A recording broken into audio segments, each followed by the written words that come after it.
guys, all of whom have got rather interesting backgrounds. We caught up with them in Sydney.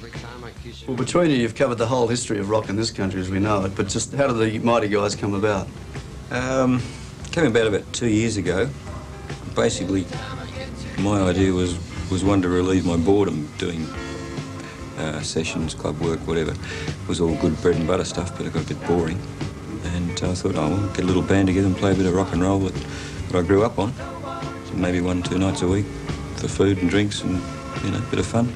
So I rang the guys and they said, yeah, that sounds like fun. And from there on, it just sort of grew. You know, they were in the same position, they're doing the same sort of jobs as me. And it was never intended to be a serious proposition, but it got out of hand. You're in the unit of being a support band for the Rolling Stones on their first tour, and that's way back in '66. What do you recall about those days?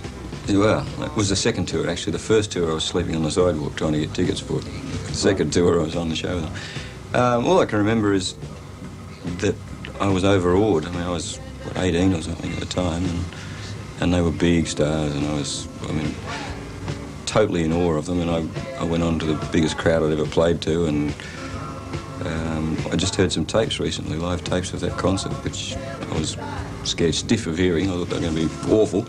And they sounded quite good, and I was amazed. The band sounded a lot better than I thought it would, and all I can remember is that we did 9 concerts in 4 days, which by Stone standards these days is unheard of, you know. Right, yeah. It was 2 concerts a day and 3 on Saturday. Right. Phil, you worked with the Ferrets and more recently with Jimmy and the Boys, which, let's say, is a fairly colourful band. Is there much change of life with a band like the Mighty Guys? Oh, yeah. With the Ferrets and Jimmy and the Boys, there was a bit hectic, to say the least, you know, with Joylene, and those were the days before Joylene, by the way. She hadn't come out to the fore. She was still in the closet at that stage. Is it true that you and she were engaged? No, there's no truth in that rumour at all, although there was a bit of a love-hate relationship there, I must admit. So, I mean, you're now back playing good old rock and roll, and how's it for you? Do you enjoy it? Oh, yeah, it's great. It's great fun. Much more bizarre band. Yeah, much more bizarre, yeah. These guys are great to play with, I must admit. We're sitting in the festival recording studios in Sydney, and Leon, in those early days with the O'Keeffes and the Digby Richards and so on, you've done a lot of recording within these buildings. Yeah, sure. Did you ever think that 20 years later you'd still be here doing it? Well, go on, Leon, tell us. No. Go on. Well, yeah, because it was a lot more sophisticated then. And, you know, we had... The lead weights on the... Yeah, the lead weights on the thing, yeah. Weren't allowed to use drum. It was great fun. No, I didn't think I'd ever get into this. You know, 20 years later, wow, I thought I'd be an accountant or something by then. Yeah. And how basic was it in those days to record?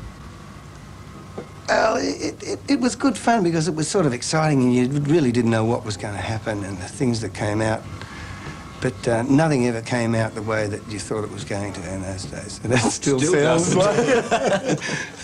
Some of those things sounded terrible, you know, because the people who were twiddling the knobs, that's all they were, knob twiddlers. They really weren't into the music, you know, like we were. So there was no relationship like there is now with the technicians, all the 24 tracks, and they're all into music and trying to get the same thing that you're trying to get. In those days, all I wanted to hear was the vocalist and the song, and couldn't sound too rock and roll, had to be fairly straight. Yeah. Well, as someone who's been in it a long while, how do you see the scene generally these days? Well, I don't know. It seems like nothing's changed for us because we're you know, like it's sort of... Still doing it? Yeah. You know, I was speaking to your old mate, Dig, the other day, and he said, well, Dig, I'm doing the same thing we were doing 20 years ago. And it's... It changes gradually. It's like watching your own child grow up. I guess you don't notice him change because it happens day to day. If you go away for 10 years, you'd notice it. And we haven't been away, so you don't really notice it.